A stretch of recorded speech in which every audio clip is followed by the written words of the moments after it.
Hello students, last lecture में हमने मीज़ोमेरिक effect को कंप्लीट करा था और जीओसी के अंदर हम थर्ड टॉपिक कंप्लीट कर चुके थे। फर्स्ट टॉपिक हमने इंडक्टिव इफेक्ट, सेकंड रेजोनेंस और थर्ड मीज़ोमेरिक इफ़ेक्ट को हम कंप्लीट कर चुके थे। उसी ऑर्डर में हम लास्ट टॉपिक पढ़ेंगे अपना, दैट इज़ हाइपर कंजुगेशन। अगर आप हाइपर कंजुगेशन को देखें तो ये एक तरीके से रेजोनेंस का ही एक पार्ट है। अगर आप देखें तो रेजोनेंस में कंजुगेशन हो रहा था तब रेजोनेंस हो रही थी। कंजुगेशन का मतलब क्या है कि अल्टरनेट डबल बॉन्ड और सिंगल बॉन्ड आए। तो अगर मैं एक एग्जांपल से आपको बात करूं तो हम देखें कि CH2 double bond CH, single bond CH, double bond CH2। तो यहाँ अल्टरनेट डबल बॉन्ड और एक सिंगल बॉन्ड है, तो यहाँ कंजुगेशन हो रहा है। देखिए, double single double and so on. तो ऐसे केसेस में रेजोनेंस होती है। बट अगर हम बात करेंगे हाइपर कंजुगेशन की, तो एक्चुअली हाइपर कंजुगेशन में डबल बॉन्ड की कोई ज़रूरत नहीं है। वहाँ सिंगल बॉन्ड के अंदर, सिंगल बॉन्ड का मतलब सिग्मा बॉन्ड के अंदर भी रेजोनेंस हो जाती है, और उस कंडीशन में हम उस टॉपिक का नाम बोलते हैं हाइपर कंजुगेशन। एक बार इसको देख लेते हैं। Actually hyper conjugation single bond में होने का रीज़न क्या है। एक्चुअल में हम देखें, एक एग्जांपल डिस्कस कर लेते हैं कि C single bond H,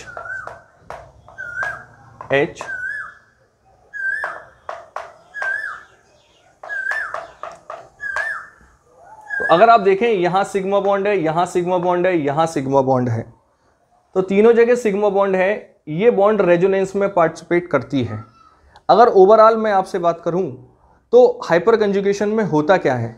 actually में हाइपर कंजुगेशन में सिग्मा बॉन्ड या sigma electron unhybridised p orbital के अंदर डिलोकेलाइज्ड हो जाते हैं या उसमें चले जाते हैं। चेक करें, देखिए ये सिग्मा इलेक्ट्रॉन्स हैं, और इस कार्बन के अंदर अगर आप हाइब्रिडाइजेशन चेक करें तो इसके अंदर sp2 हाइब्रिडाइजेशन आता है। देखिए, आपको हाइब्रिडाइजेशन आना चाहिए क्योंकि हाइब्रिडाइजेशन के बिना केमिस्ट्री इनकम्प्लीट है। तो देखिए सिग्मा इलेक्ट्रॉन देखो, एक H के साथ दो और एक ये तीन सिग्मा बॉन्ड होने से इसमें कौन सा हाइब्रिडाइजेशन होगा, sp2। और इस कार्बन के अंदर एक pz ऑर्बिटल रहेगी जो कि अनहाइब्रिडाइज्ड होगी।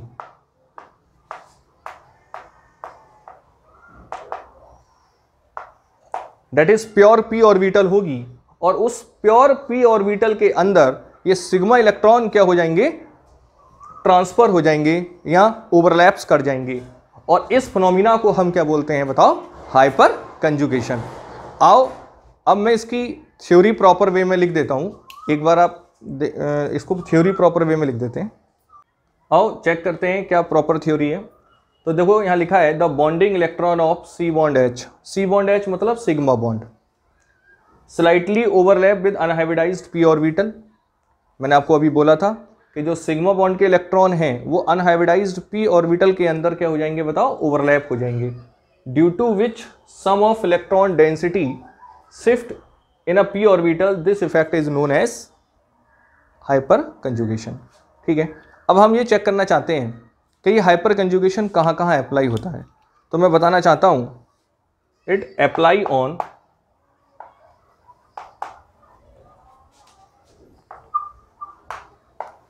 हाइपर कंजुगेशन कहाँ कहाँ लगेगा। फर्स्ट, एल्कीन के अंदर, सेकंड कार्बोकैटाइन, और थर्ड फ्री रेडिकल। ठीक है, तो हाइपर कंजुगेशन 3 केसेस में अप्लाई होगा, एल्कीन में, कार्बोकैटाइन में और फ्री रेडिकल में। एक बार आप इसको कॉपी कर लीजिए, फिर हम डिस्कस करेंगे फर्स्ट एल्कीन में। आओ डिस्कस करते हैं। फर्स्ट केसेस हमारा एल्कीन है, तो कोई एक एग्जाम्पल लेके डिस्कस करेंगे। एग्जाम्पल के हम ले लेते हैं CH3 single bond CH, double bond CH2। अब यहाँ हम देखेंगे कि हाइपर कंजुगेशन किस तरीके से होगा। एक बार मैं इसकी ऑर्बिटल पिक्चर भी आपको डिस्कस कर देता हूँ। ये कार्बन और ये 3 हाइड्रोजन, इसके साथ ये कार्बन और ये हाइड्रोजन, ये कार्बन और ये 2 हाइड्रोजन, और ये इसके साथ पाई बॉन्ड। क्लियर? तो चेक करें, यहां sp2 हाइब्रिडाइजेशन होगा और एक p ऑर्बिटल अनहाइब्रिडाइज्ड होगी यानी यहां पर, और उस अनहाइब्रिडाइज्ड ऑर्बिटल के अंदर ये सिग्मा बॉन्ड के इलेक्ट्रॉन क्या होंगे बताओ? ट्रांसफर हो जाएंगे। कैसे? देखते हैं। कार्बन, ये 3 hydrogen, single bond CH, double bond CH2। देखिए स्टूडेंट्स, जिस तरीके से ये इलेक्ट्रॉन, सिग्मा इलेक्ट्रॉन यहां आएगा तो बताओ यहां कैसी बॉन्ड बन जाएगी? Double bond. और ये इलेक्ट्रॉन, ये पाई इलेक्ट्रॉन किस कार्बन की ओर शिफ्ट हो जाएंगे? इस कार्बन की ओर। तो इसका देखो रेजोनेटिंग स्ट्रक्चर क्या बनेगा? Carbon, single bond hydrogen. और यहां एक चेक करें, जब ये इलेक्ट्रॉन इस साइड जाएंगे तो हाइड्रोजन प्रोटॉन की फॉर्म में क्या हो जाएगा? अलग हो जाएगा कुछ इस तरीके से। और यहां ये डबल बॉन्ड बन जाएगी CH, और ये पाई इलेक्ट्रॉन किधर चले जाएंगे बताओ? इस कार्बन की ओर। और इस पर कैसा चार्ज आ जाएगा? नेगेटिव। क्यों? क्योंकि पाई इलेक्ट्रॉन इस कार्बन की साइड आ चुके हैं। तो आप देखें, क्या यहां रेजोनेंस हुई? बिल्कुल हुई। बताओ, ये पाई इलेक्ट्रॉन यहां शिफ्ट हो चुके हैं तो यहां रेजोनेंस हो चुकी है। और बताओ हुई किसके थ्रू है? सिग्मा बॉन्ड के थ्रू। इसलिए सिग्मा बॉन्ड के थ्रू होने वाली रेजोनेंस को हम क्या बोलते हैं? Hyper conjugation. सेकंड के हमने इसको नो बॉन्ड रेजोनेंस भी बोला है। बताओ क्या इसके बीच कोई बॉन्ड है? नहीं है, इसलिए हम इसको नो बॉन्ड रेजोनेंस भी कहते हैं। अब एक्चुअली में यहां एक सिग्मा बॉन्ड ये है, एक ये है, एक ये है, तो यहां रेजोनेंस तीनों बॉन्ड के थ्रू होगी। आज सॉरी, आज इस बॉन्ड के थ्रू रेजोनेंस हुई है, फिर इसके थ्रू होगी और फिर इसके थ्रू। तो नेक्स्ट रेजोनेटिंग स्ट्रक्चर इसका क्या बनने वाला है? आप चेक कर लीजिए। कार्बन, हाइड्रोजन, देखिए अब ये वाली बॉन्ड क्या होगी बताओ? रेजोनेंस में पार्टिसिपेट करेगी। CH, सिंगल बॉन्ड CH2, और ये फर्दर नेगेटिव रहेगा। बताओ ये दोनों बॉन्ड रेजोनेंस में पार्टिसिपेट हो चुकी हैं, अब कौन सी बॉन्ड पार्टिसिपेट होगी? ये वाली। तो बताओ इसका अब रेजोनेटिंग स्ट्रक्चर क्या बन जाएगा? जरा कुछ इस तरीके का बनेगा।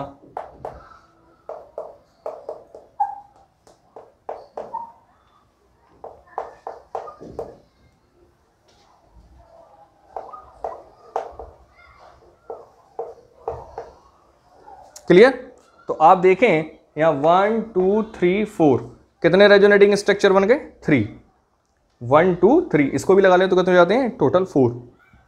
अब आप देखें, एक मॉलिक्यूल की स्टेबिलिटी इस बात पर डिपेंड करती है कि उसके अंदर नंबर ऑफ रेजोनेटिंग स्ट्रक्चर कितने हैं। तो बताओ इसके अंदर कितने रेजोनेटिंग स्ट्रक्चर हैं? बताओ 1 2 3, टोटल अगर मॉलिक्यूल को लगाएं तो 4। क्लियर? तो मैं यहां एक बार लिख सकता हूं कि the stability of molecule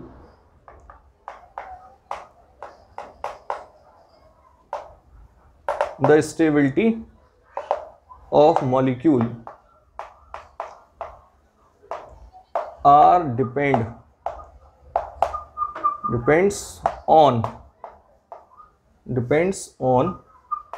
number of hyper conjugation structure।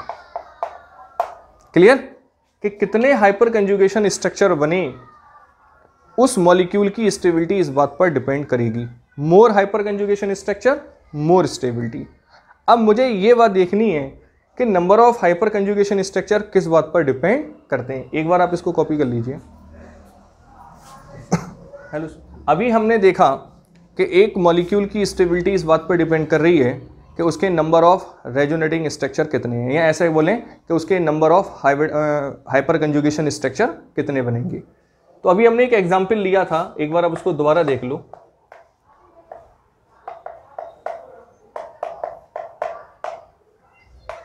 और इसके टोटल 3 हाइपर कंजुगेशन स्ट्रक्चर बने थे। तो आप जरा यहां ध्यान दो, भाई 3 क्यों बनी, 4 क्यों नहीं बने? भाई मेरे पास सिग्मा बॉन्ड कितनी थी, 3, कितनी थी, 3। तो जितनी नंबर ऑफ सिग्मा बॉन्ड होंगी इसका मतलब उतने हाइपर कंजुगेशन स्ट्रक्चर बनेंगे। या मैं डायरेक्टली अगर आपसे कहूं तो एक हाइपर कंजुगेशन स्ट्रक्चर इस बात पर डिपेंड करते हैं कि उसके number of alpha hydrogen atom कितने होते हैं। अब number of alpha hydrogen atom आपको पता होना चाहिए कि अल्फा हाइड्रोजन एटम क्या होते हैं। मैं आपको बता देता हूं। First of all alpha hydrogen atom पता करने से पहले आपको पता होना चाहिए कि अल्फा कार्बन एटम क्या होता है। देखिए बड़ा आसान है। मान लीजिए कोई फंक्शनल ग्रुप हमारा क्या है, एक्स है। एक्स जिस कार्बन से जुड़ता है उस कार्बन को हम अल्फा कार्बन एटम कहते हैं, और अल्फा जिस कार्बन से जुड़ता है उसको हम बीटा कार्बन कहते हैं। क्लियर है ना। अब अल्फा के ऊपर जितने नंबर ऑफ H होते हैं उनको हम अल्फा हाइड्रोजन एटम कहते हैं। सिमिलरली बीटा के ऊपर जितने H होते हैं उसको हम क्या बोलते हैं बताओ, beta hydrogen atom, beta hydrogen atom. तो बताओ ये बात क्लियर हो गई कि number of alpha hydrogen atom कैसे डिटरमाइन करेंगे। वो हाइड्रोजन एटम जो अल्फा कार्बन पे हों, और अल्फा कार्बन एटम कैसे क्लियर करते हैं कि वो कार्बन जो डायरेक्टली फंक्शनल ग्रुप से अटैच हो। इट इज क्लियर, ठीक है। अब हमने तो वही एल्कीन के अंदर देखना है। अब एल्कीन के अंदर हम कैसे पता चलाएं, तो कोई टेंशन मत लो, एल्कीन का फंक्शनल ग्रुप मैं आपको बता देता हूं। देखिए एल्कीन के अंदर फंक्शनल ग्रुप ये होगा। आप इसको फंक्शनल ग्रुप की तरह यूज करो, काय की तरह,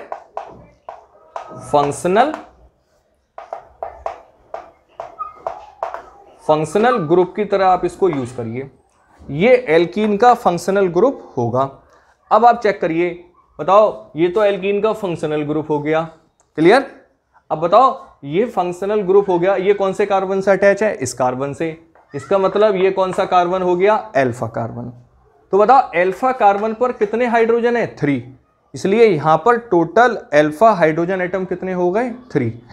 तो स्टूडेंट्स मैं एक आपको बिल्कुल क्लियर बात कर दूं, अब मेरे को पता चल गया कि जितने ज्यादा number of alpha hydrogen atom होंगे उस एल्कीन की स्टेबिलिटी कितनी होगी, उतनी ज्यादा होगी।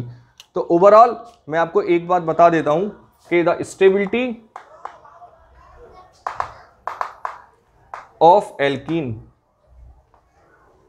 Are directly proportional to the number of alpha hydrogen atom.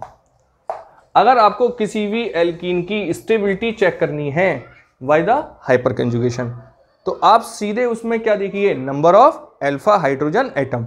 जितने ज्यादा अल्फा हाइड्रोजन एटम होंगे उस एल्कीन की स्टेबिलिटी क्या होगी, उतनी ज्यादा होगी। आप एक बार इसको कॉपी करिए। अभी हम बहुत सारे क्वेश्चन करेंगे जहां आपको अल्फा हाइड्रोजन एटम को पता चलाना होगा। देखिए कुछ क्वेश्चंस हैं और जिसके अंदर हमने number of alpha hydrogen atom को कैलकुलेट करना है। देखिए आपको हाइपर कंजुगेशन समझने से पहले number of alpha hydrogen atom को समझना बहुत ज़रूरी है।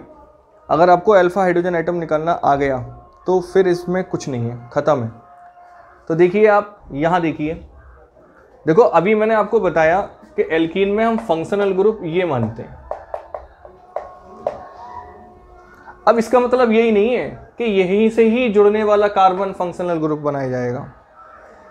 ऐसा भी हो सकता है कि यहां से कोई कार्बन जुड़ रहा हो, यानी ये पूरा फंक्शनल ग्रुप है, चाहे वो जुड़ने वाला एडजस्टेंट एटम इधर से जुड़े चाहे इधर से जुड़े।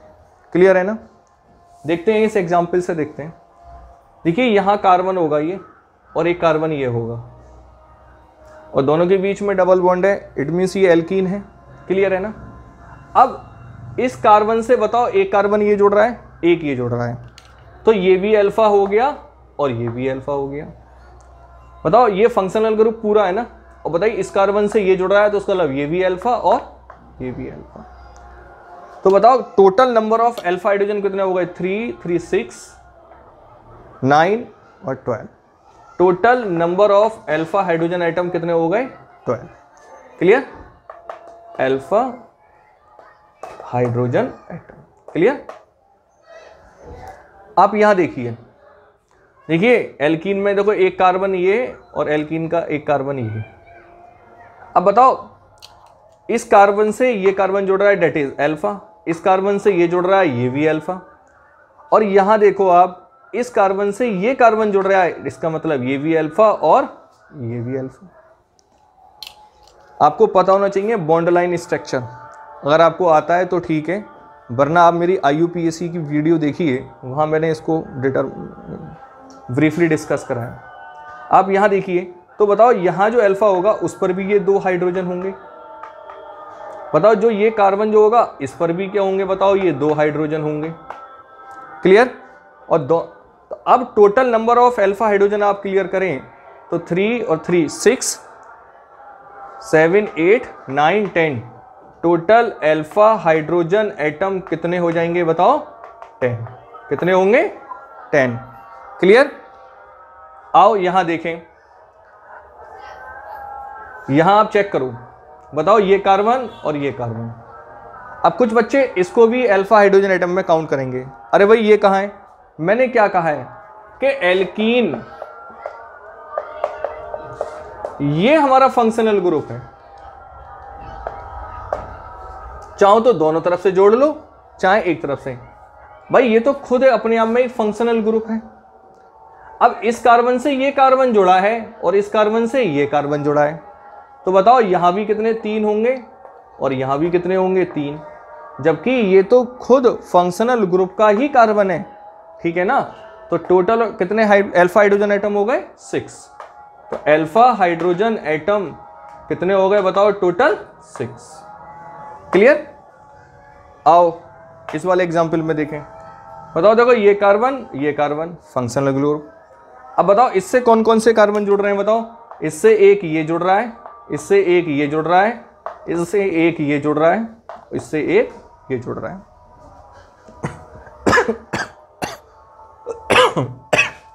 सॉरी। तो बताओ 2 to 4 to 6 to 8। Clear? Total alpha hydrogen atom कितने हो गए हमारे बताओ? अल्फा हाइड्रोजन एटम कितने हो जाएंगे यहां? 8 अल्फा हाइड्रोजन एटम। क्लियर है ना?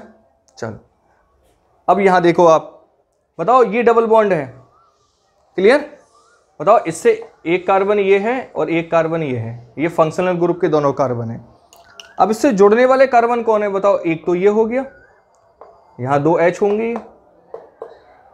बताओ इससे एक ये हो गया, ओनली 1 हाइड्रोजन है यहां पे। अब देखो एक एल्कीन ये है, तो एल्कीन के कार्बन ये 2 ये रहे। बताओ इससे एक कार्बन तो ये जुड़ गया, यहां 2 H होंगे। बताओ इससे एक कार्बन ये जुड़ा, 1 H ये होगा।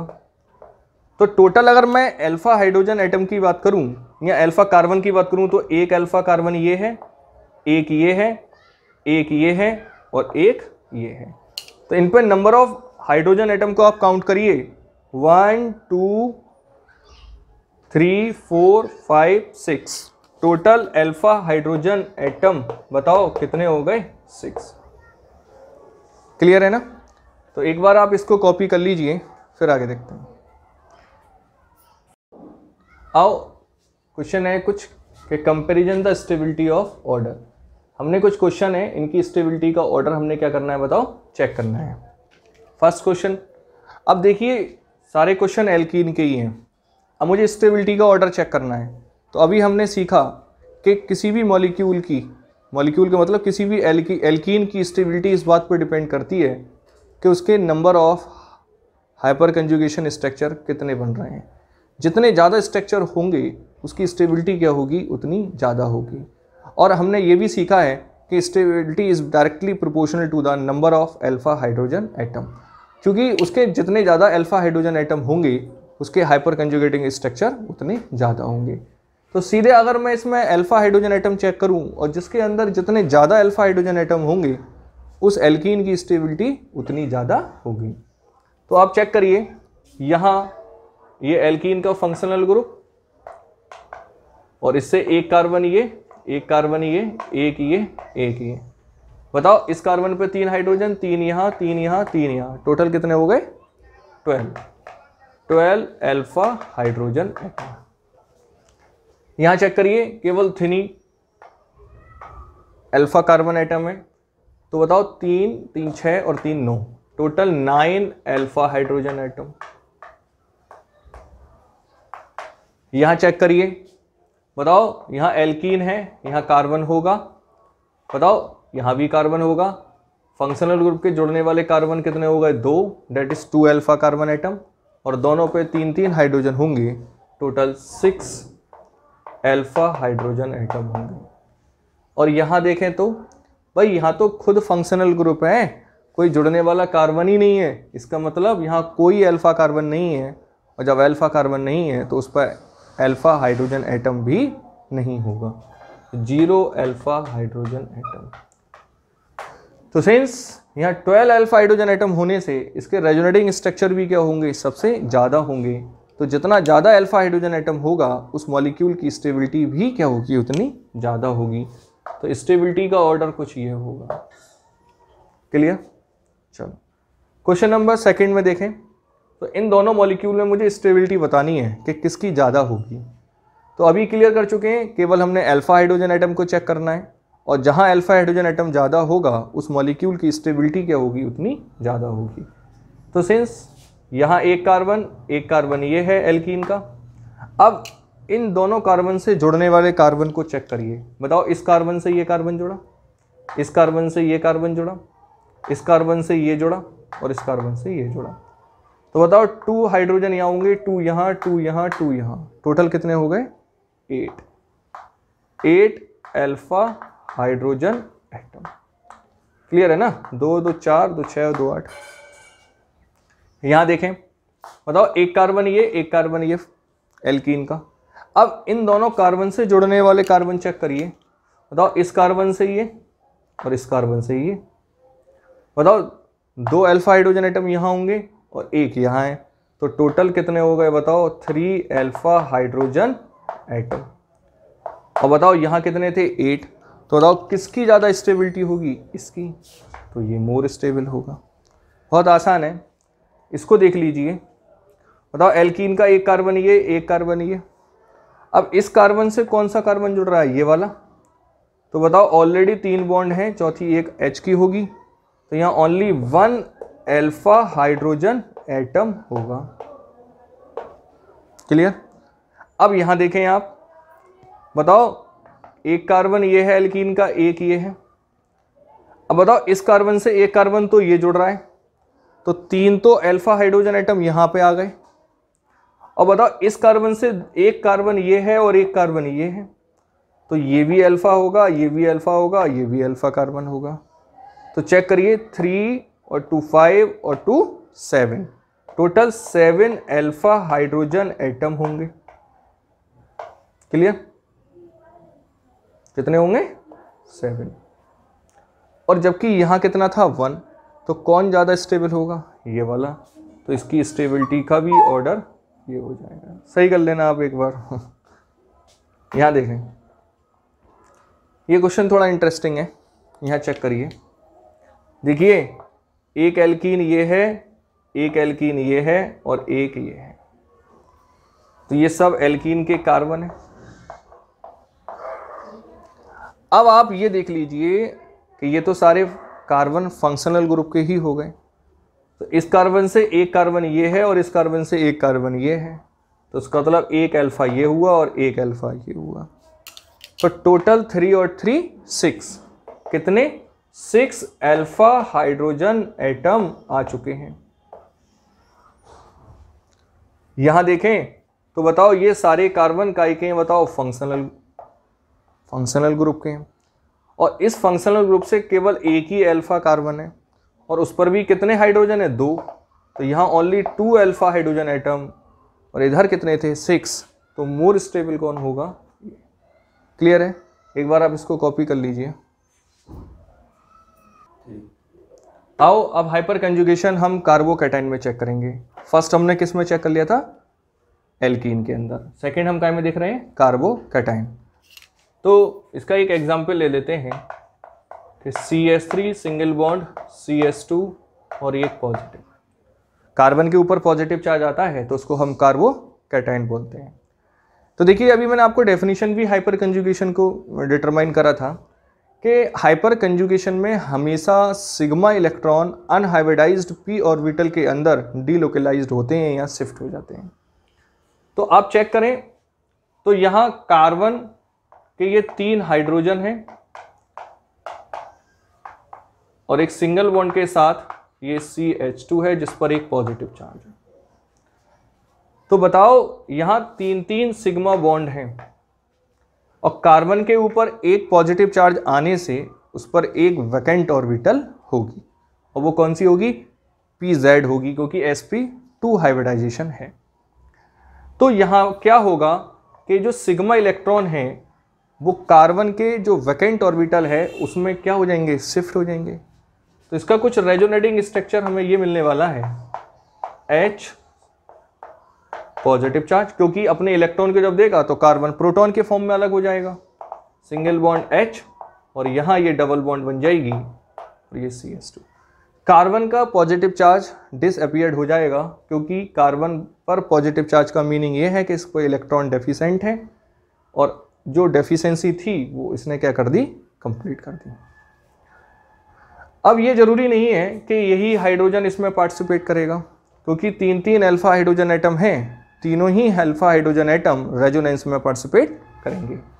तो देखिए आगे इसका स्ट्रक्चर क्या बनेगा। अब हो सकता है ये वाला हाइड्रोजन इसमें क्या करे? रेजोनेंस में पार्ट करे। तो H single bond H double bond CH2। अब हो सकता है ये थर्ड वाला हाइड्रोजन इसमें पार्टिसिपेट करेगा। इसको मैं इधर बना देता हूं, H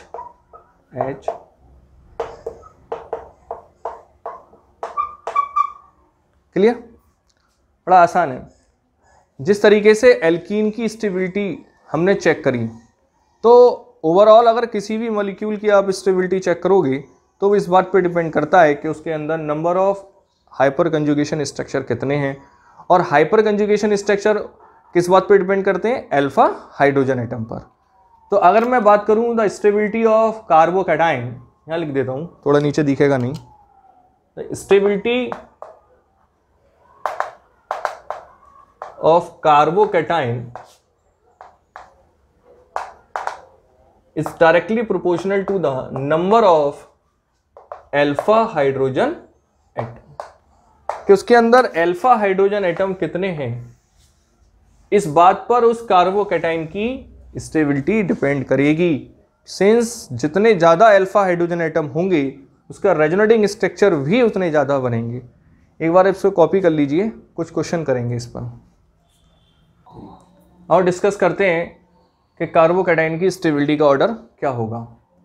तो सिंस कार्बन के ऊपर जब पॉजिटिव होता है चार्ज तो उसको हम कार्बोकैटायन कहते हैं और वही एक फंक्शनल ग्रुप की तरह वर्क करेगा।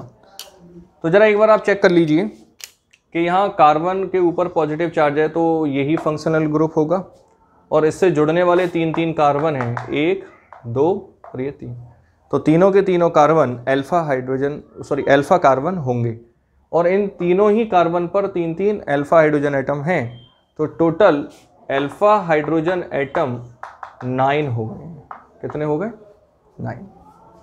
अगर आप देखें तो यहाँ से जुड़ने वाला एक अल्फा, दूसरा अल्फा, ये अल्फा हाइड्रोजन एटम नहीं होगा।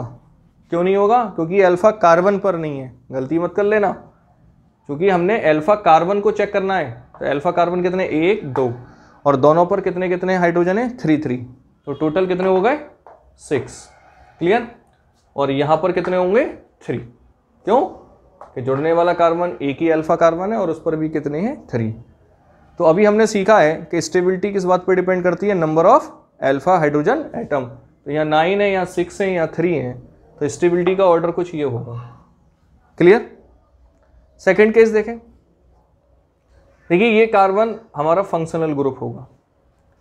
अब इससे जुड़ने वाले कार्बन चेक करिए आप, 1 2 3। तो बताओ यहाँ कितने कार्बन होंगे? 3। आप लोगों को आना चाहिए बॉन्ड लाइन स्ट्रक्चर। क्यों होंगे 3? देखिए यहाँ पे CH3 तो होगा क्योंकि कार्बन की वैलेंसी कितनी होती है 4, तो एक तो यहाँ से पूरी हो रही है और 3 हाइड्रोजन से होगी, और यहाँ जो कार्बन होंगे तो उस पर बताओ CH2 ही तो होगा, ये भी CH2 होगा क्योंकि कार्बन की वैलेंसी कितनी होती है 4, 1 2 और 2 हाइड्रोजन होंगे। तो ये आपको आना चाहिए, बॉन्ड लाइन स्ट्रक्चर भी आना चाहिए, और आपको नहीं आता है तो मेरी आप IUPAC की वीडियोस देख लीजिए, उसमें मैंने डिटेल में पढ़ाया है। तो आप देखिए 3 और 2 5 और 2 7, तो टोटल 7 अल्फा हाइड्रोजन एटम। और आप यहाँ देखें तो ये फंक्शनल ग्रुप का कार्बन है, जुड़ने वाला कार्बन एक ये हुआ अल्फा, एक ये हुआ, तो बताओ 2 तो यहाँ से होंगे और एक यहाँ होगा क्योंकि कार्बन की जो वैलेंसी है वो 3 से पूरी हो रही है, एक कम है तो वो चौथा हाइड्रोजन होगा, तो 2 और एक 3, तो यहाँ पे 3 अल्फा हाइड्रोजन एटम्स होंगे। अगर आप यहाँ देखें तो ये कार्बन फंक्शनल ग्रुप का है और जुड़ने वाले कार्बन कौन सा है बताओ, इससे ओनली 1, और वो भी यहाँ पे कितना हाइड्रोजन होगा 1, क्यों 1 2 3, एक बॉन्ड की कमी है वो हाइड्रोजन से कंप्लीट हो रही होगी, तो यहाँ पे कितने होंगे अल्फा हाइड्रोजन एटम 1। तो आप देख लीजिए सबसे ज़्यादा अल्फा हाइड्रोजन एटम यही है, फिर यहाँ, तो स्टेबिलिटी का ऑर्डर भी कुछ ये हो जाएगा। क्लियर? यहाँ देख लीजिए, बताओ ये कार्बन हमारा फंक्शनल ग्रुप हो गया। अब इससे जुड़ने वाले कार्बन कौन कौन से हो गए, 1 2 3, और तीनों पर 2 2 अल्फा हाइड्रोजन एटम होंगे, 2 2 4 और 2 6, टोटल 6 अल्फा हाइड्रोजन एटम। यहां देख लीजिए ये फंक्शनल ग्रुप हो गया, इससे जुड़ने वाला कार्बन 1 2 3, तो बताओ यहां कितने कितने होंगे 3, क्यों क्योंकि एक ही वैलेंसी है तो यहाँ पे CH3 ही होगा। समझ में आ रहा है ना? ये पूरा कितना होगा बताओ, यहाँ पे CH3 होगा क्योंकि इस कार्बन की वैलेंसी को कंप्लीट करने के लिए 3 हाइड्रोजन लाने पड़ेंगे। सिमिलरली 3 हाइड्रोजन यहाँ और 3 हाइड्रोजन यहाँ, तो बताओ ये भी अल्फा, ये भी अल्फा, ये भी अल्फा, क्योंकि ये फंक्शनल ग्रुप है, इससे जुड़ने वाले 3 कार्बन अल्फा कार्बन होंगे और उन अल्फा कार्बन पर 3 हाइड्रोजन एटम हैं, तो टोटल 9 अल्फा हाइड्रोजन एटम हो गए, और इसलिए स्टेबिलिटी का ऑर्डर इस साइड होगा। तो देखिए मैं ज़्यादा क्वेश्चन नहीं करवा पाऊंगा, नहीं तो वीडियो बहुत लेंदी हो जाएगी। आप ये सारे क्वेश्चन आप NCERT या साइट बुक से भी कर सकते हैं, और कोई प्रॉब्लम हो तो आप कमेंट में ज़रूर कमेंट करिए, मैं आपका सॉल्यूशन अगली वीडियो में ज़रूर दूंगा। एक बार इसे कॉपी करिए और बढ़ेंगे अपने लास्ट केसेस की ओर, फ्री रेडिकल। देखिए अपना लास्ट केस है hyper conjugation in free radical, और फ्री रेडिकल कैसे बनते हैं ये हम पहले डिस्कस कर चुके हैं। फ्री रेडिकल का फॉर्मेशन कोवैलेंट बॉन्ड की होमोलाइटिक फिशन से होता है, तब फ्री रेडिकल का फॉर्मेशन होता है। देखते हैं कोई एक एग्जांपल कि CH3 single bond CH2 free radical. अगर आप यहाँ देखें तो यहाँ भी रेजोनेंस होगी, और वो भी किसके थ्रू होगी, हाइपर कंजुगेशन की। कैसे, ये कार्बन और ये 3 हाइड्रोजन और ये CH2 फ्री रेडिकल। आप डेफिनेशन को पकड़ के रखें, जो डेफिनेशन हमने पढ़ाई है वो हर जगह फिट हो रही है। हमने डेफिनेशन में बताया है कि सिग्मा बॉन्ड के जो इलेक्ट्रॉन हैं वो अनहाइब्रिडाइज्ड p ऑर्बिटल के अंदर क्या हो जाते हैं, ट्रांसफर हो जाते हैं। देखिए इस कार्बन के अंदर भी sp2 हाइब्रिडाइजेशन है और एक pz ऑर्बिटल अनहाइब्रिडाइज्ड है, और वहाँ ये सिग्मा इलेक्ट्रॉन क्या हो जाते हैं, ट्रांसफर हो जाते हैं। तो कैसे होंगे जरा एक बार आप ध्यान से देखिए। यहाँ भी क्या होगा, यहाँ एक बार क्या होगा जरा चेक कर लीजिए, यहाँ होमोलाइटिक फिशन होगा, और होमोलाइटिक फिशन होने से यहाँ पे बताओ क्या होगा, 2 फ्री रेडिकल बनेंगे। किस तरीके से जरा एक बार चेक कर लीजिए। Carbon single bond hydrogen single bond H, और ये फ्री रेडिकल और एक फ्री रेडिकल ये, और ये कार्बन CH2 और एक फ्री रेडिकल ऑलरेडी था। तो ये दोनों कार्बन जो फ्री रेडिकल हैं ये दोनों मिलकर क्या बना लेंगे बताओ, बॉन्ड बना लेंगे। क्लियर? और देखिए इसके बीच में कोई बॉन्ड नहीं है, कोई केस पड़ेगा नो बॉन्ड रेजोनेंस। आगे देखें, अब ये जरूरी नहीं है केवल इसी बॉन्ड का होमोलाइटिक फिशन हो सकता है इसका हो, तब ये वाला हाइड्रोजन फ्री रेडिकल के फॉर्म में अलग हो जाएगा। किस तरीके से,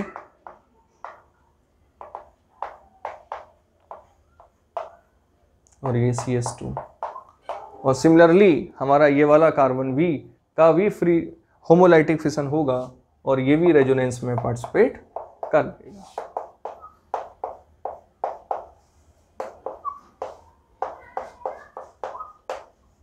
तो इस तरीके से हम hyper conjugation in free radical में भी कर सकते हैं। और एक फ्री रेडिकल की भी स्टेबिलिटी इस बात पर डिपेंड करती है कि उसके अंदर number of alpha hydrogen atom कितने हैं। तो मैं लिख सकता हूं कि the stability of free radical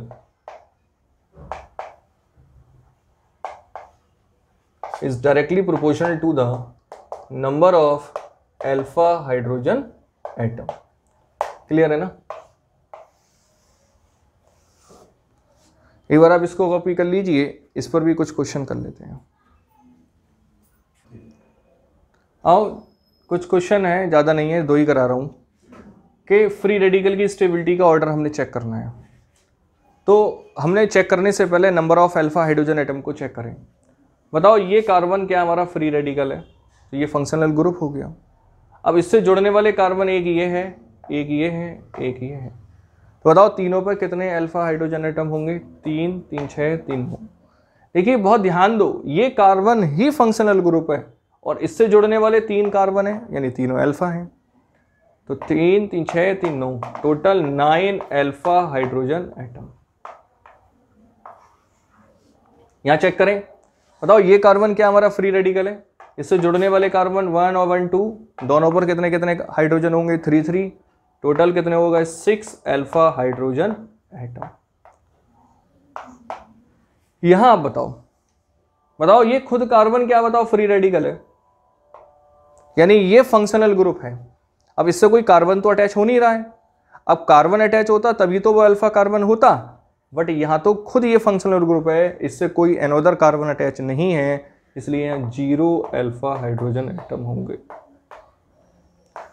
total 0 alpha hydrogen atom होंगे।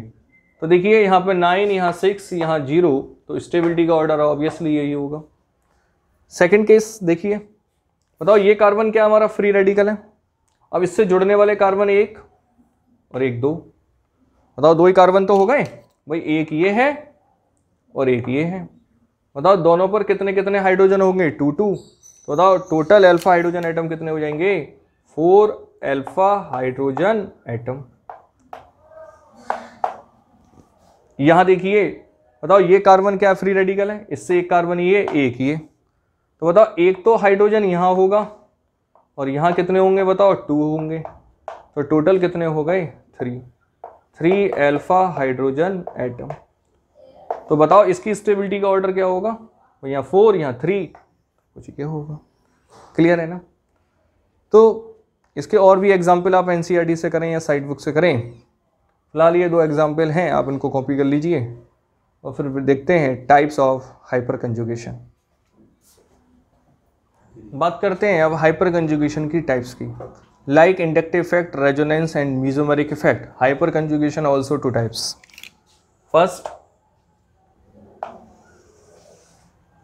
फर्स्ट होता है हमारा +H और सेकंड होता है -H। या इस इफेक्ट को हम इलेक्ट्रॉन डोनेटिंग इफेक्ट भी कहते हैं। क्या कहते हैं हम इसको? Electron donating effect. और -H को हम बोलते हैं electron withdrawing effect. Electron with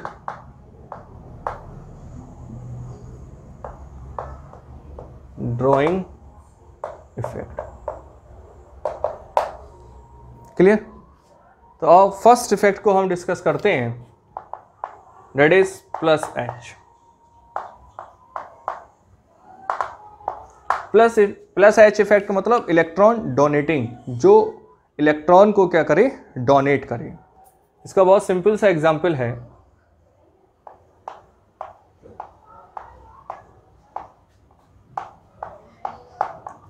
टॉलिन या बेंजीन के रिंग के ऊपर जब CH3 लगता है तो उसको हम टॉलिन बोलते हैं।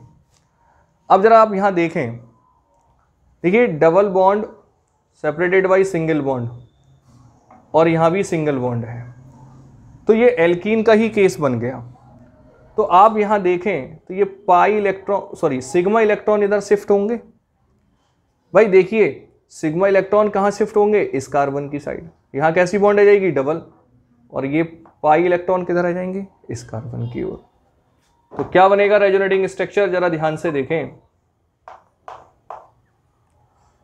ये डबल बॉन्ड CH2, बताओ यहां से इलेक्ट्रॉन गए हैं, क्लियर है ना, और यहां इलेक्ट्रॉन आए हैं, तो ये दो बॉन्ड एज इट इज रह जाएंगी और ये कैसी हो जाएगी, नेगेटिव, क्योंकि कार्बन ने इलेक्ट्रॉन दिया है।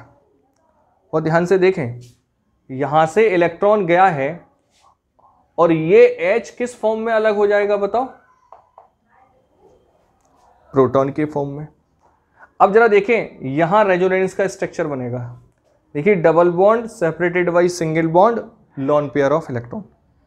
दोबारा समझ लीजिए, बहुत इंपॉर्टेंट है, हम पढ़ रहे हैं प्लस H इफेक्ट।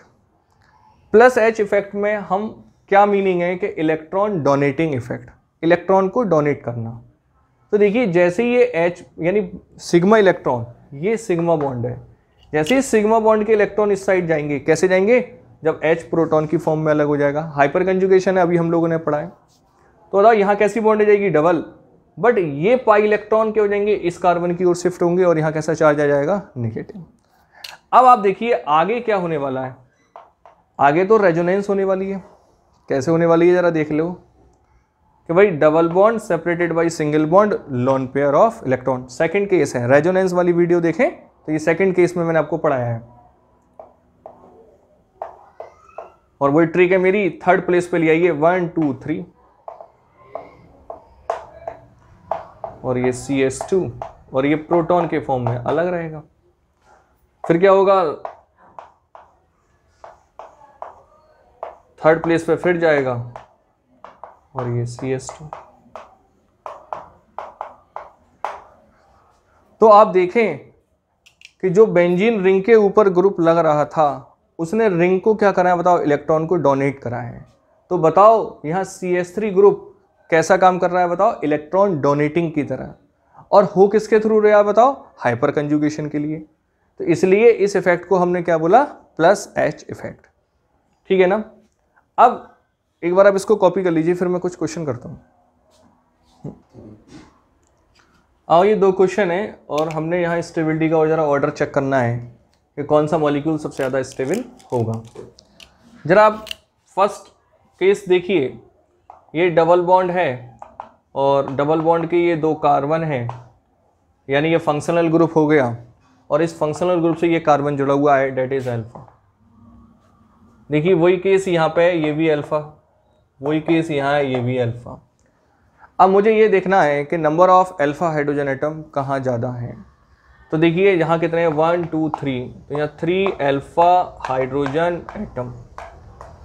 यहाँ चेक करिए ओनली 2 अल्फा हाइड्रोजन एटम, और यहाँ चेक करिए 0। क्यों है 0 बताओ, अल्फा कार्बन ये है, इस पर कोई हाइड्रोजन नहीं है, इससे अटैच हैं 3 कार्बन। बहुत ध्यान दें, कोई अल्फा हाइड्रोजन एटम नहीं है। अगर इस कार्बन पे होता तब होता, देखिए इस कार्बन पे 2 है, इस कार्बन पे 3 है, तो यहाँ 0 अल्फा हाइड्रोजन एटम।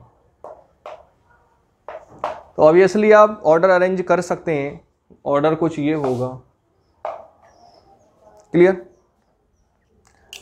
अब जहां एक बात नोट करने की है, अगर मैं on the basis of inductive fact अगर इसको देखता तो सबसे ज्यादा इंडक्टिव फैक्ट यहां लग रहा था। क्यों, अगर आप मेरी फर्स्ट वीडियो देखें तो आपको पता चलेगा कि ये टर्सरी एल्काइल ग्रुप है, ये तो खैर प्राइमरी है, जोड़ने वाला प्राइमरी है और वो भी प्राइमरी है। तो मैंने आपको बताया था कि 1 डिग्री एल्काइल ग्रुप से ज़्यादा प्लस आई इफेक्ट होता है 2 डिग्री एल्काइल ग्रुप का, और 2 से ज़्यादा होता है 3 डिग्री एल्काइल ग्रुप का। देखिए आप ये डिफरेंस पता चलाना आपको बहुत ज़रूरी है, क्योंकि अब हमारे जब चारों इफेक्ट कंप्लीट हो जाएंगे तो हम मिक्सअप क्वेश्चन करेंगे जहां सारे इफेक्ट आपको एक साथ लगाने हैं, और वही आपको आना चाहिए। क्यों आना चाहिए, क्योंकि जब 12th की आप ऑर्गेनिक केमिस्ट्री पढ़ोगे तो वहाँ बहुत सारे क्वेश्चंस स्टेबिलिटी के, एसिडिक करैक्टर, बेसिक करैक्टर, बहुत सारे क्वेश्चन आते हैं जहाँ आपको सारे इफेक्ट एक साथ लगाने होते हैं। तो आपको ये अच्छी तरीके से क्लियर होना चाहिए, इसलिए आप सारी वीडियो सीरियल से देखिए। तो मेरी फर्स्ट वीडियो में मैंने आपको पढ़ाया है कि प्लस आई इफेक्ट का कुछ ऑर्डर ये होता है। क्यों होता है भाई? यहाँ तो केवल मिथाइल ग्रुप ही अपना प्लस आई इफेक्ट करेगा, और यहाँ आप देखें तो दो दो मिथाइल ग्रुप इस कार्बन को देंगे, फाइनली ये कार्बन इलेक्ट्रॉन को डोनेट करेगा, और यहाँ तीन तीन एल्काइल ग्रुप मिथाइल ग्रुप करेंगे, और फाइनली ये कार्बन तीन का मिला हुआ प्लस आई इफेक्ट आगे ट्रांसफर करेगा। तो इसलिए 1 डिग्री से ज़्यादा 2 डिग्री और 2 डिग्री से ज़्यादा 3 डिग्री। तो on the basis of inductive effect अगर आप देखें तो प्लस आई इफेक्ट सबसे ज़्यादा यहाँ होने वाला था, और उससे कम यहाँ, और सबसे कम यहाँ। बट यहाँ हाइपर कंजुगेशन होने की वजह से सबसे ज़्यादा स्टेबिलिटी का ऑर्डर इसका, फिर इसका, फिर इसका। और मैं यहाँ एक बात और बता देता हूँ, चलो पहले इसको कवर कर लेते हैं फिर बताते हैं।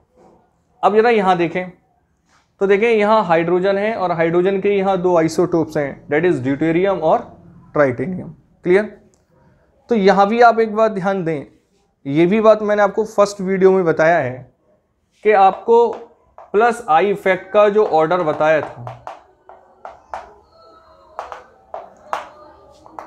CH3, CD3 और CT3, मतलब हाइड्रोजन और हाइड्रोजन के आइसोटोप्स, डेट इज ड्यूटेरियम और ट्राइटेनियम। तो मैंने आपको वहां बताया था कि जैसे जैसे हाइड्रोजन का आइसोटोप्स बाई मास बढ़ता है, that is by hydrogen that is 1H1, 1S2 deuterium और 1S3 ट्राइटेनियम। तो ट्राइटेनियम का बाई मास सबसे ज़्यादा होता है, और इसका मास जितना अधिक होगा उसका प्लस आई इफेक्ट करने की टेंडेंसी भी क्या होगी, उसकी सबसे ज़्यादा होगी। तो प्लस आई का ऑर्डर कुछ ये बताया था मैंने। क्लियर है ना? बट अगर हम बात करें हाइपर कंजुगेशन में, अगर हम बात करें हाइपर कंजुगेशन में एच इफेक्ट में बात करें, तो ये ऑर्डर क्या हो जाता है, रिवर्स हो जाता है। रिवर्स हो जाता है मीनिंग क्या है कि मिथाइल प्लस एच सबसे ज़्यादा करेगा, देन ड्यूटेरियम और देन ट्राइटेनियम। तो जहां प्लस आई इफेक्ट में ट्राइटेनियम का प्लस आई इफेक्ट सबसे ज़्यादा होता था और मिथाइल का सबसे कम होता था, वहीं हाइपर कंजुगेशन में मिथाइल का सबसे ज़्यादा होगा और ट्राइटेनियम का सबसे कम होगा। ऐसा क्यों है, जरा इस बात को भी आप समझ लीजिए। देखिए कार्बन के साथ ये 3 हाइड्रोजन है, क्लियर है ना, और यहां कौन है बताओ, कार्बन के साथ 3 ड्यूटेरियम है, और जबकि यहां कार्बन के साथ 3 ट्राइटेनियम है। तो जैसे जैसे हाइड्रोजन का आइसोटोप्स बढ़ता है तो कार्बन और हाइड्रोजन की बॉन्ड लेंथ क्या होती रहती है, डिक्रीज होती रहती है। यानी यहाँ ये बॉन्ड लेंथ सबसे ज़्यादा होगी, यहाँ थोड़ी कम होगी, और यहाँ सबसे कम होगी। तो हमने ये भी सीखा है कि जब बॉन्ड लेंथ कम होती है तो बॉन्ड एनर्जी बढ़ जाती है, और इस बॉन्ड को ब्रेक करने के लिए आपको बहुत ज़्यादा एनर्जी का यूज़ करना पड़ता है, और अगर इतनी एनर्जी मिलेगी नहीं तो ये बॉन्ड ब्रेक होगी नहीं, और बॉन्ड ब्रेक नहीं होगी तो रेजोनेंस नहीं होगी। जबकि कार्बन हाइड्रोजन की बॉन्ड लेंथ ज़्यादा होने से इस बॉन्ड को इजीली ब्रेक कर सकते हैं, और वो रेजोनेंस में क्या कर लेगा, पार्टिसिपेट कर लेगा। तो सिंस आप समझ ही चुके हैं, तो अब तो ये मिथाइल है, ये ड्यूटेरियम है और ये ट्राइटेनियम है, तो कुछ स्टेबिलिटी का ऑर्डर ये हो जाएगा। क्लियर? यहाँ मैं एक बात और कहना चाहता था कि अगर मैं रेजोनेंस और हाइपर कंजुगेशन में कंपैरिजन करूं, यानी एक एग्जाम्पल में रेजोनेंस हो रहा है और एक में हाइपर कंजुगेशन हो रहा है, तो मैं किसको स्टेबल मानूं? तो याद रखना resonance more stable then the hyper conjugation. क्यों? याद रखना सबसे ज़्यादा स्टेबिलिटी देता है रेजोनेंस, देन हाइपर कंजुगेशन और देन इंडक्टिव इफेक्ट। ये ऑर्डर बहुत इंपॉर्टेंट है, आप इसको नोट कर लें। सबसे ज्यादा इफेक्ट किसका रहता है, रेजोनेंस का, फिर हाइपर कंजुगेशन का, देन इंडक्टिव इफेक्ट का। इंडक्टिव इफेक्ट तो सबसे वीकेस्ट इफेक्ट है because it is temporary effect, where is resonance and hyperconjugation is permanent effect. अब मैं यहां एक बात और बताना चाहता हूं कि आप ये तो बात क्लियर है कि इंडक्टिव इफेक्ट एक टेम्परेरी इफेक्ट है तो सबसे वीकेस्ट है, बट ये दोनों तो परमानेंट इफेक्ट हैं। आप इन दोनों में रेजोनेंस को सुपर क्यों मान रहे हैं? आपको पता होना चाहिए कि रेजोनेंस पाई बॉन्ड के थ्रू होती है और पाई बॉन्ड क्या होती है, वीक होती है। और जबकि हाइपर कंजुगेशन में कौन सी बॉन्ड होती है, सिग्मा बॉन्ड। और आपको पता होना चाहिए कि पाई बॉन्ड की एनर्जी कम होती है सिग्मा बॉन्ड से, पता है आपको ना। एनर्जी का ऑर्डर कुछ ये है, जब सिग्मा बॉन्ड की बॉन्ड एनर्जी ज्यादा होगी तो मुझे एनर्जी का भी क्या होगा, रिक्वायरमेंट ज्यादा होगा। तो जहां रेजोनेंस कम एनर्जी पर हो जाती है वहां हाइपर कंजुगेशन एक हाई एनर्जी पर होती है, इसलिए रेजोनेंस क्या करती है, डोमिनेट करती है काय पर, हाइपर कंजुगेशन में। तो यहां मैंने प्लस एच का सारा कॉन्सेप्ट आपको समझा दिया है। अब मैं आगे बात करूंगा माइनस एच इफेक्ट, एक बार इसको कॉपी कर लीजिए।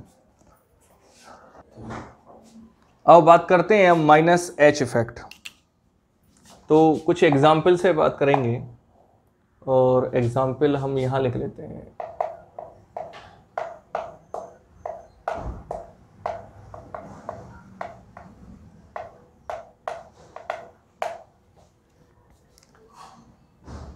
कार्बन बेंजीन रिंग के ऊपर CCl3 लगाओगे तो ये माइनस एच इफेक्ट का वर्क शो करेगी। कैसे बताओ, chlorine is more electronegative than the carbon, तो ये बॉन्ड क्लोरीन की ओर क्या हो जाएगी, शिफ्ट होगी। तो बताओ जब क्लोरीन की ओर बॉन्ड शिफ्ट होगी, कार्बन ये क्लोरीन ऐसे ही रहेगा और ये ऐसे ही रहेगा, और क्लोरीन जब एक लॉन पेयर ऑफ इलेक्ट्रॉन को लेके जाएगा तो अपने ऊपर कैसा चार्ज लाएगा, नेगेटिव चार्ज ले आएगा। बताओ ये कार्बन कैसा हो चुका होगा, पॉजिटिव। क्यों, क्योंकि कार्बन की तरफ से इलेक्ट्रॉन गए हैं और ये बॉन्ड एज इट इज रहेंगी। आप जरा एक बार चेक करिए, क्या यहां रेजोनेंस का केस बन रहा है, बिल्कुल बन रहा है। Double bond separated by single bond vacant orbital, first case है। आप तो देखिए अब क्या होगा, बताओ पॉजिटिव चार्ज कौन से नंबर पे जाएगा, थर्ड, 1 2 3।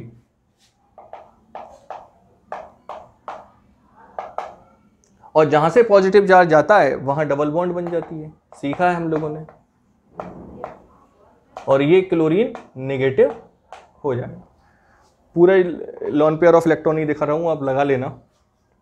और ये पॉजिटिव चार्ज कौन से नंबर पे जाएगा, थर्ड पे। और ये दो बॉन्ड एज इट इज रहेंगी। आगे देखिए 1 2 3,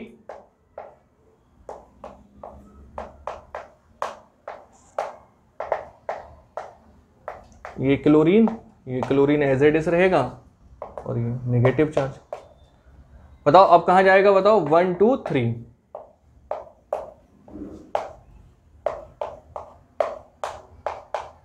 देखिए रेजोनेंस तो आपको आती है, मुझे बार बार पढ़ा के, ठीक है ना। तो आप जहां देखें, तो अगर आप देखें CCl3 minus H effect show कर रहा है। क्यों कर रहा है भाई, क्योंकि इलेक्ट्रॉन विदड्रॉइंग, रिंग से इलेक्ट्रॉन को विदड्रॉ कर रहा है, तभी रिंग पर कैसा चार्ज आया है, पॉजिटिव। क्लियर। तो माइनस एच का एक ही एग्जाम्पल है CCl3। अब आपके दिमाग में एक बात आ रही होगी कि सर ने भाई CCl3 तो लिया, CF3 फ्लोरीन क्यों नहीं लिया, CBr3 क्यों नहीं लिया, CI3 क्यों नहीं लिया। अगर आपके दिमाग में बात आती है तो अच्छी बात है, और नहीं आई है तो आनी चाहिए। मैंने इसलिए नहीं लिए क्योंकि ये तीनों माइनस एच इफेक्ट शो नहीं करते। तो भाई क्यों नहीं करते, इसका लॉजिक भी पता होना चाहिए। तो अगर आप देखें CF3 के अंदर कार्बन और फ्लोरीन के बीच EN का डिफरेंस बहुत ज़्यादा है, इलेक्ट्रोनेगेटिविटी का डिफरेंस बहुत ज़्यादा है, और ये बॉन्ड इतनी शॉर्टर होती है कि इसको ब्रेक करने के लिए बहुत हाई एनर्जी का अमाउंट चाहिए। अगर हम बात करें CBr3 और CI3, तो भाई इनके बीच तो होनी चाहिए, बट यहाँ कार्बन और आयोडीन या कार्बन और ब्रोमीन के बीच EN का डिफरेंस इतना कम है कि वो इलेक्ट्रॉन ब्रोमीन या आयोडीन की तरफ माइग्रेट नहीं होता। मीनिंग क्या है कि अगर मान लो मैं यहां ब्रोमीन ले भी लूं,